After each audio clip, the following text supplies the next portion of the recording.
இடம் பார்க்க வந்திருக்குங்க. பண்ணிடாத, ஏன்னா முதலே வேலையெல்லாம் கேட்காம நீ வாட்டுக்கு இஷ்டத்தை கூட்டிட்டு போய் அன்றைக்கி வெயில கூட்டிகிட்டு போனால் நான் எதுவும் பேசக்கூடாதுன்னு பேசுகிற மாதிரி இருக்கும். சரி, ஆனால் நாம் என்ன பட்ஜெட்டில் போட்டிருக்கிறோம்? ஒரு 50,000 ரூபா இல்லைன்னா 60,000 ரூபாய்க்குள்ளே இருக்கிற மாதிரி.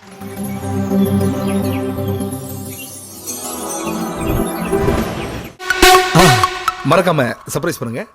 இடம் பார்க்க வந்திருக்குங்க. ஸோ இந்த இடம் வந்து ரொம்ப தேடி அலைஞ்சு தெரிஞ்சு நிறையா பேர்கிட்ட விசாரிச்சு அதுக்கப்புறம் கண்டுபிடிச்ச ஒரு இடம் இது. சரி, இடம் இது அன்னைக்காட்டி நீ இது பண்ணிடாத, ஏன்னா முதலே வேலையெல்லாம் கேட்காம நீ வாட்டுக்கு இஷ்டத்தை கூட்டிட்டு போய் அன்னைக்கு வெயில கூட்டிட்டு போனால் நான் எதுவும் பேசக்கூடாதுன்னு பேச. அந்த தவறுக்கு நான் வந்து ஒத்துக்கிட்டு மன்னிப்பும் கேட்குறேன். அது நான் கேட்டேன், பதில் சொல்ல. பட் இது வந்து விலை கேட்டுட்டேன். விலை கேட்டுட்டியா? கேட்டேன். சரி, எவ்வளவு? சென்ட் வந்து 2 லட்சம் சொல்கிறாங்க. என்னடா இந்த ரோடு பக்கத்துலேயே இவ்வளோ இடம் பக்கத்துலேயே இருக்குது, 2 லட்சம் தான் சொல்கிறாங்களா? ரோடு பக்கத்தில் இருக்குது. இப்போ இந்த இடம் வந்து 2 லட்சம்ண்ணா. 2 லட்சம் தருவாங்க. என்ன நான் 2 லட்சம் சொன்னது இடம் தான் இருக்குதான்.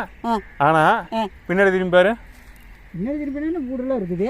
அந்த வீட்டுக்கும் பின்னாடி, அந்த வீட்டுக்கும் பின்னாடி, ஆமாம் அதுக்கும் பின்னாடி தான் வந்து 2 லட்சம் இருக்குது அப்படின்னு சொல்லியிருக்காங்க. ஓனருக்கு தெரிஞ்சவங்க தான் நம்மளுக்கு சொன்னது. ஸோ போய் பார்த்துட்டு நம்மளுக்கு என்ன ஐடியா ஓகேவா பிடிச்சிருக்கு அப்படின்னு சொன்னோம்னா அதுக்கப்புறம் வந்து நம்ம இவர்கிட்ட எனக்கு சொன்னவர்கிட்ட பேசி சொந்த அந்த லேண்ட் ஓனர்கிட்ட பேசி 2 லட்சம் தான், 2 லட்சமா இல்லை அது எதாவது கம்மி பண்ணுவீங்களா இல்லை எச்சு விலையா அப்படிங்கிறது அவர்கிட்ட பேசுகிற மாதிரி இருக்கும். சரி, ஆனால் நாம் என்ன பட்ஜெட்டில் போட்டிருக்கிறோம்? ஒரு 50,000 ரூபா இல்லைன்னா 60,000 ரூபாய்க்குள்ளே இருக்கிற மாதிரி தான் பார்த்துக்கிறோம். இப்போ நீ 2 லட்சம் ரூபாய்க்கு போட்டீங்கன்னா நம்ம வீடு எப்படி கட்டுறது? நம்ம பட்ஜெட்டில் அது இடிக்குமே. அது கரெக்டு தான். பட் இந்த இதில் இப்போ இந்த ஏரியாவில் என்ன ஒரு ப்ளஸ் அப்படின்னா இது ஊருக்குள்ளே இருக்குது. ஆமாம், சுற்றிலும் நிறைய வீடெல்லாம் இருக்குது. நிறைய வீடு இருக்குங்க, நான் உங்களுக்கு காட்டுறேன்.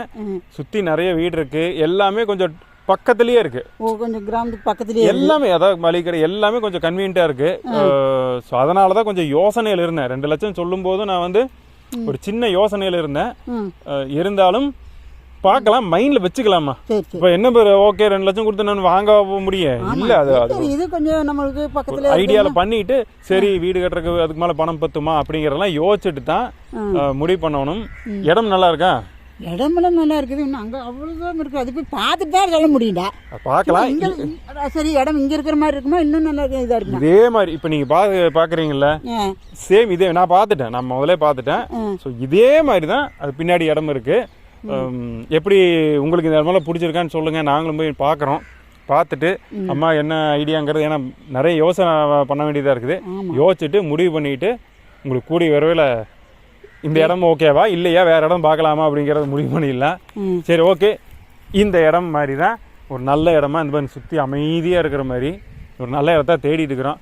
ஆண்டவன் ஏதாவது அருள் கொடுத்தாலும் சரி, ஏதோ ஒரு சப்போர்ட் கிடைச்சதுன்னா, வேற ஒன்றும் எதிர்பார்க்கல, சப்போர்ட் நம்மளுக்கு கண்டிப்பாக கிடைக்கும். ஏதோ ஒரு சப்போர்ட் கிடைச்சதுன்னா கண்டிப்பாக அந்த மாதிரி ஒரு நல்ல இடம் வாங்கி ஒரு வீடாக கட்டிடுவேன். இல்லையா கட்டின வீடு ஏதோ கம்மி விலை கிடைச்சா வாங்கிடுவேன்.